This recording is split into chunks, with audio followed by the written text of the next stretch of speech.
aquest vídeo veurem com s'ha d'actuar en cas d'emergència si ens trobem a l'edifici d'imatge i so de l'Institut Santa Eulàlia. Abans de tot, s'han de seguir diferents normes abans d'adequar. Mantenir la calma en tot moment. Abandonar l'edifici immediatament. Tancar portes i finestres. Deixar les pertinences a l'aula i no retrocedir. No utilitzar l'ascensor. No aturar-se a les sortides.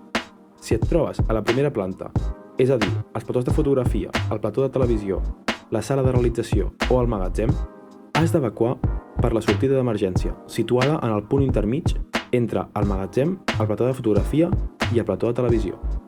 Si et trobes a la segona planta en algun dels espais de treball o als lavabos, has de baixar per les escales i sortir per la porta principal de l'edifici. Si et trobes a la tercera planta, a qualsevol de les aules o a la sala de professors, has d'evacuar per la porta d'emergència que es situa al costat de l'ascensor, seguir el professor durant el recorregut dins l'edifici de foment i baixar les escales exteriors. Un cop evacuat l'edifici, es continua el recorregut en direcció a l'entrada principal del centre, a través de les escales. Allà es troba el punt de trobada.